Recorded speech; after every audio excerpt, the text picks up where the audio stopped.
Hey, y'all, what's going on? Oh my goodness, I got a good one for y'all today.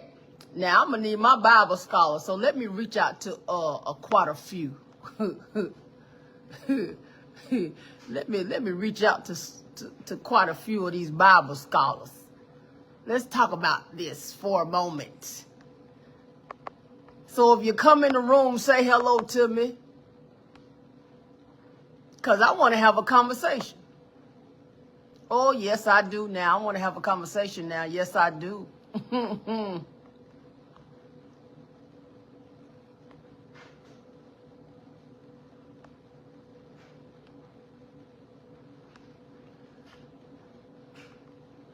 want y'all to come on in the room because I want some folk to talk to me. Because I want to know what y'all think about this. What I'm getting ready to share with you all.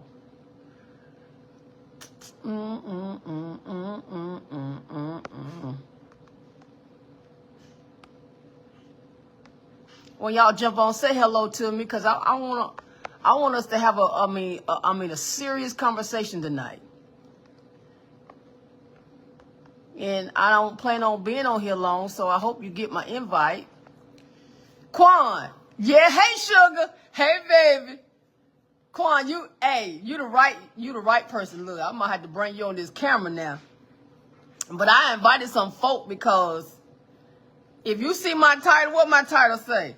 I don't think anybody can see it, but I'm gonna put it back down here in the comments. I'm gonna tell you what the title say, what the title is tonight for this video.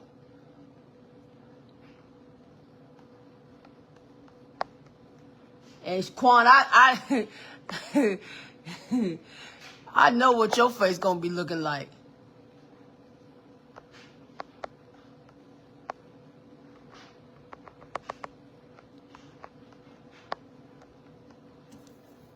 Yeah, it's gonna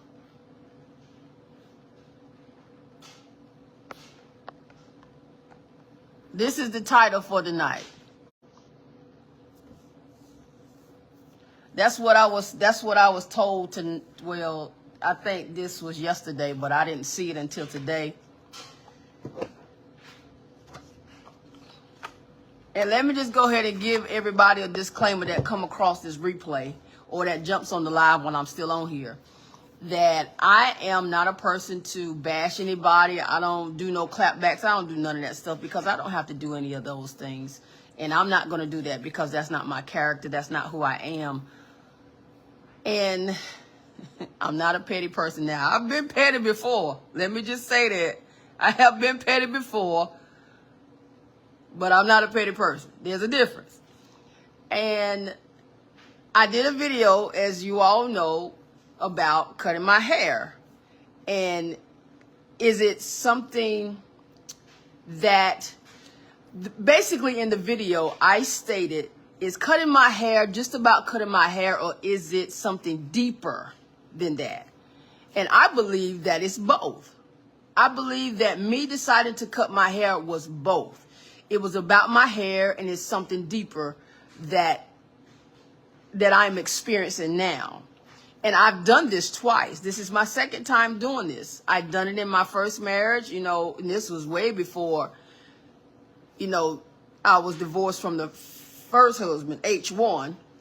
And then now I'm in a place where I'm going through some challenges. And I don't really necessarily call them challenges. Let me not call them challenges. Let me just say that they are life experiences that I'm learning.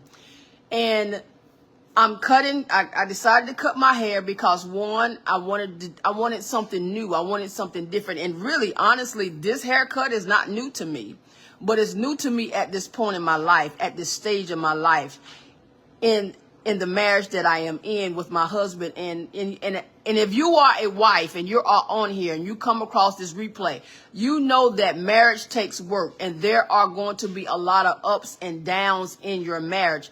And sometimes there's a point in your marriage where you become separated. You get separated. And sometimes it comes to a point where some people get separated and it ends up in divorce. That's not what I'm hoping for. I'm hoping that God will heal both my husband and myself, and we can, go from there, and God does what he's gonna do. So in this video, there was a comment that was made by a viewer that basically said that the enemy got me to cut my hair. But I'm going to put it in their words.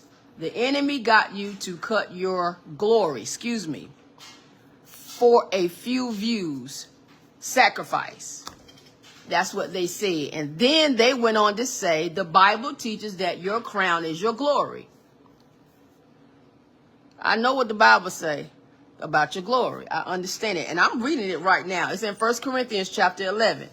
So any wife that want to chime in and let's talk about this, and I hope it don't end up being a long drawn out conversation, but I just want to get some opinion or some feedback or some enlightenment from other wives that have heard this verse, and they may have been approached, or you may have been in a conversation where you heard somebody say that, a woman's hair is her glory. Yes, that's what the words say. But as I'm reading in this, Paul is talking about the difference in culture, Jews versus Greeks.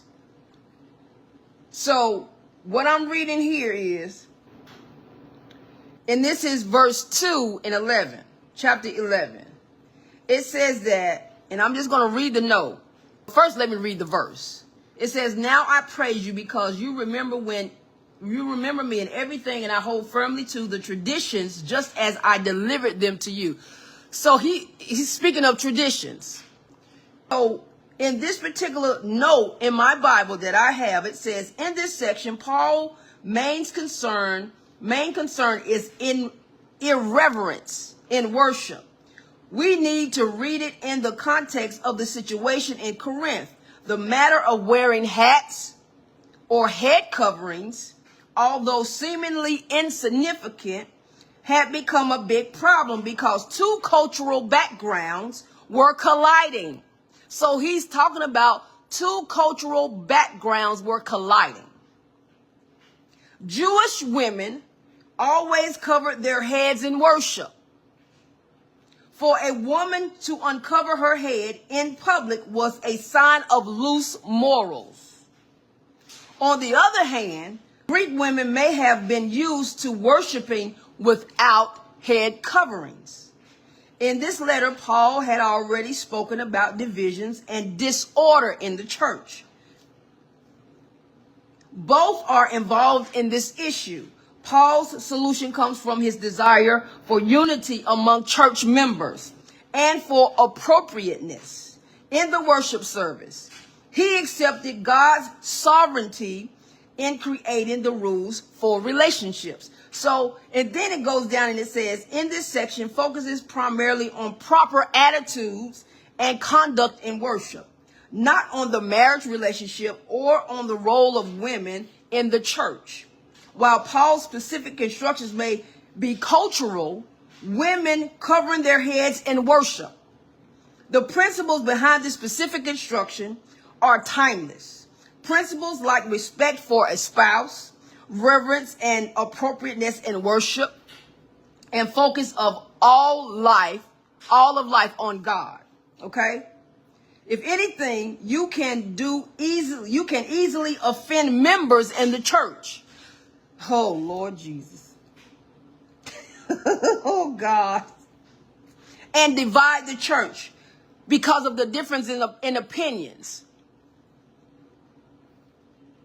Then change your ways to promote church unity.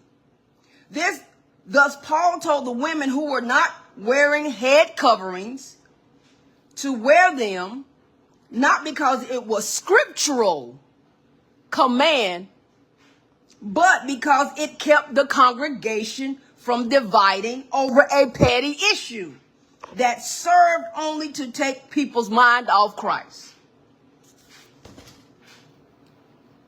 Did y'all hear all of what I just said? So for this comment to, and if y'all have not seen the YouTube video, it's only like 5 minutes and 23 seconds. So if you have 5 minutes and 23 seconds to spare, I would appreciate it if you go to my YouTube channel, and it is my name, at Tasha Tanks. That's what you put in the search bar on YouTube. And you look at the video. Look at the video. Because when I made a decision, and I will say this, for those of you out there that are religious, let me say this to you. I did not pray about it. I did not ask God, can I cut my hair? I didn't say, God, please let me cut my hair. No, I just felt it in my heart that I needed to do it. And I did it. And so when I seen this, and I'm so glad, fam, I love you. I'm so glad that my daughter said what she said prior to me reading this comment. I'm not taken aback by it. I'm not. And at first when I read it, I felt a little sting, because I was like, wait a minute. You, lady, you ain't finna come at me on my page talking about trying to give me the word, and you ain't even quoting it right. I mean, you saying it. I know what the word says about a woman's glory. Her hair is her glory. But Paul is talking about the cultural differences between Jews and Greeks. So he was saying that if your family lives this way, and a person comes in that doesn't know how your family lives, then there's somebody in your family, and I hope I'm making sense when I say this, there's somebody in your family that will tell you this is how our family does. And for it not to be a big to-do to divide the family, then that person will be made known of what is to be done right within that family. So everybody can be cohesive and in unity. So instead of, bickering over something petty, won't you just do what the family wants you to do? And then once you leave the setting, then okay.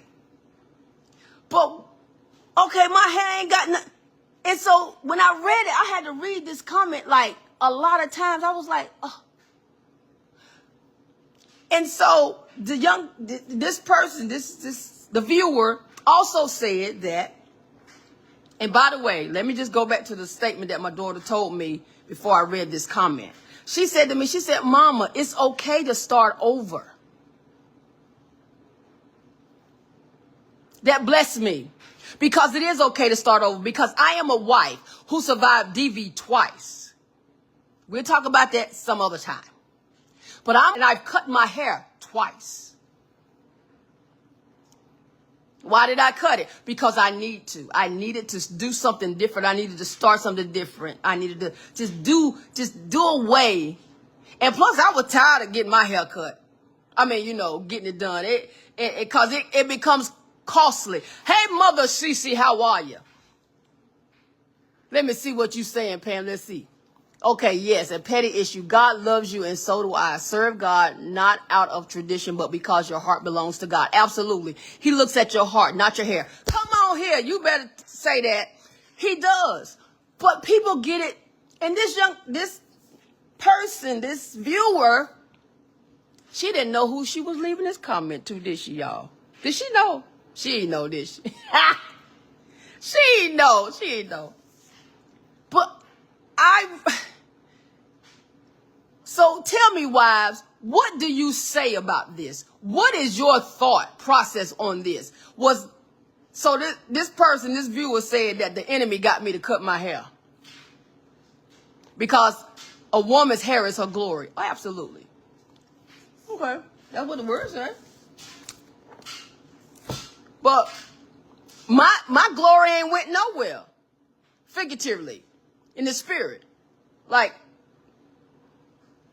I feel very good in my spirit. I feel very good in my mental. I feel very good in my emotional state. I'm so glad that I did it, because when I cut my hair, I felt light, and I wasn't sure that I was going to cut it. And it wasn't because I was afraid I was going to look like the opposite sex, because no, I've had my hair cut like this before. It wasn't because of that, but it was because I needed to. I just wanted to look different. I wanted to feel different. I wanted to just do something different. And so I did that. I did that. But this word right here in Corinthians, 1 Corinthians chapter 11, is also talking about the husband being the wife's covering. Not as in dictatorship or supremacy, but as in support, spiritual support, emotional support. Like, because if your husband cannot cover you in prayer, then what is he doing? Can any wife out there say that your husband is covering you in prayer? I hope so. I've been there, done that too. I didn't get the covering that I needed. However, with that being said, I'm learning through the process. My husband is learning through the process. But for this viewer to say that the enemy had anything to do with me cutting my hair, no, it did not. I will not. He is nowhere in the picture. Absolutely not. No. No. And my memories of my hair is, thank you, Mother CC. I love you. I'm glad I cut my hair, because I'm telling y'all, when I cut my hair, the lightness that came from me. And I love it. Even though I was feeling my head, like ain't no locks on my head, and because I was so used to rubbing my fingers through my hair, and so was my husband. But now he gonna have to feel hair. Okay, I ain't gonna go there. I'm gonna leave that alone. Okay, yeah, I want y'all to talk to me. Okay, Whitney, what you okay? I'm not a wife, so not gonna say much, but thanks for breaking it down with the word. Okay, but you know what? I'm glad you're here, Whitney. So thank you so much for being here. Thank you, because there are some wives on here, and I know they gonna say what they feel. Let me see. Your hair is beautiful, and it don't stop the relationship that you have with the Father. He looking at the inner and not the outer. Thank you, ma'am. Thank you, Deitrice. Absolutely. I love it. Quan, Quan. Let's see. My thing is, when it became appropriate to attempt to weapon. I knew you was gonna go there, girl. I knew it. I was waiting on it. God is love, and that comment could have been left on the keyboard. But you know what? I'm glad that she's. Oh Lord, I didn't mean to do that. But anyway, I'm glad that this person said this. I am, because that just takes me back to, and my daughter even said, she said, Mama, why do people take the word out of context? Because they don't know any better. You just reading the surface of the word, but you're not digging in the word to find out what God is saying to your spirit. You're not doing that. And you can tell when a person ain't doing that. You can tell. You can tell. But I'm glad she left that, because guess what? I got my hair cut. And see, the folks on YouTube, my subscribers, they don't even I put up something, but they're going to find out tonight. They're going to see it. But other than that, everybody else is like, you look beautiful. Keep doing what you're doing. I'm here for it. Even other women have shared that they've done the same thing and how they felt afterwards. And everybody's experience is going to be different. Whether you cut your hair, get new glasses, change your whole style of what you wear. Sometimes there is a need for transformation when you're going through stages in your life or in your marriage. There's a need for transformation. I learned recently that, and if somebody comes across this replay, this live, and they hear this comment or they hear this statement that I'm getting ready to make, if I'm wrong, please correct me. I don't mind. But I learned recently that organs in your body can take up to 5 to 7 years to recreate themselves. So if the organs in your body knows when they need to recreate themselves, then you should know when to recreate yourself. Because there is a need for transformation. Whatever part of life that you're in, or whatever situation that you're in, or whatever circumstance you're in, or whatever point you are in your life, God will speak to your spirit and speak to your heart. It won't leave you alone until it's done. It won't leave you alone until it's done. Let's see. Freedom, yes, ma'am, Mother CC. And I feel free. I do. For one, I ain't got to worry about, I can get up and go. I can get up and go. Thank you, God. Yeah, honey. Oh, see, 40 years. Come on. And I know within those 40 years, Sister Pam, that y'all been through some stuff. But guess what? Y'all still together because God is a keeper.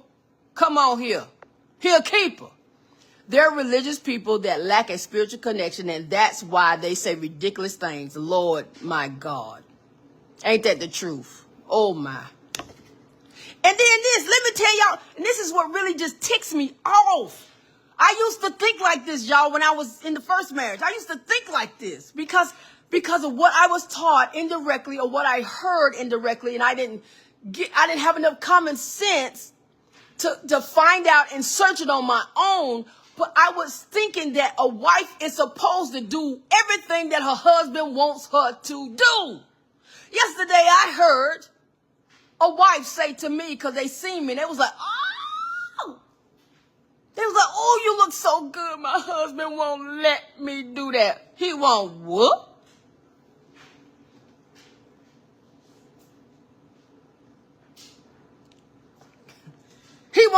He won't let you.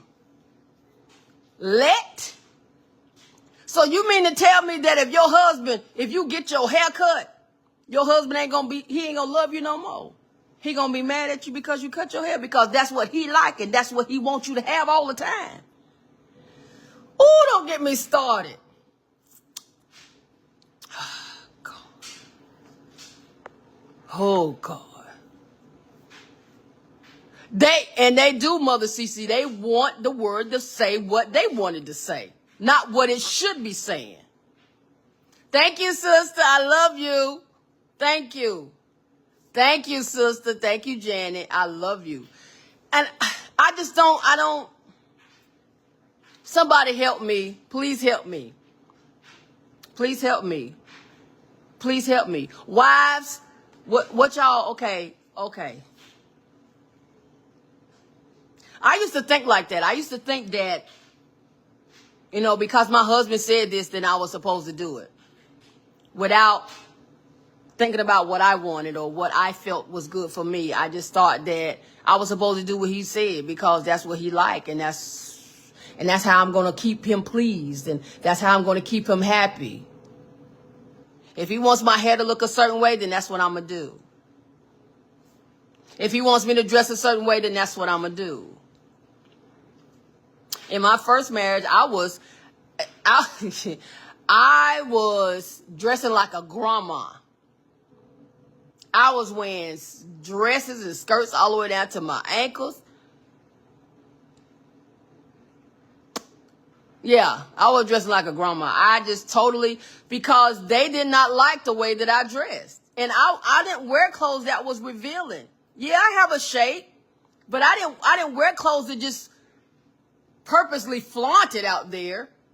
But they did not like me wearing that stuff. And so they figured, they can come out of their mouth and say that I look like a Jezebel. I was looking like the world, and I was looking like... People need to stop trying to beat people up with the word. Yes, and that's why a lot of folks do not want to come into church. That's why they want to stay out in them streets. That's exactly why.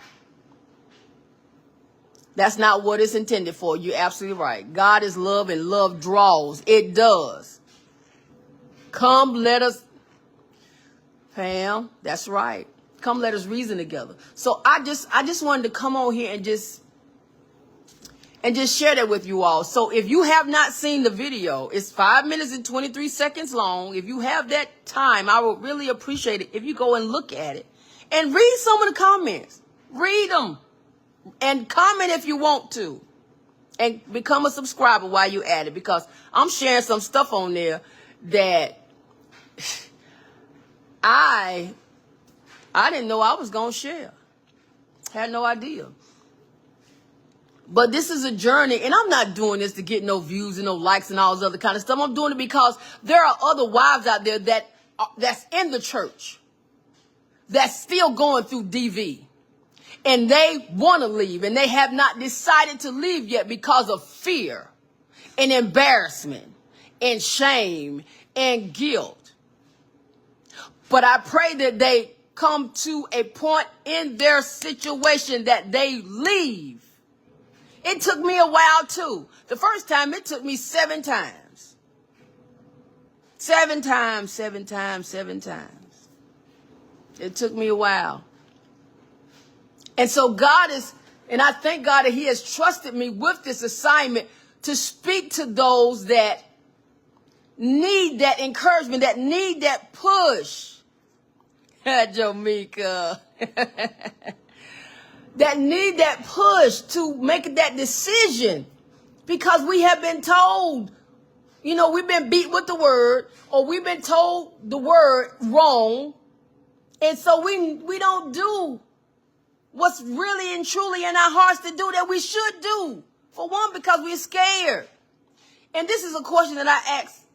I had a conversation with the Lord yesterday, y'all. I had a conversation with the Lord.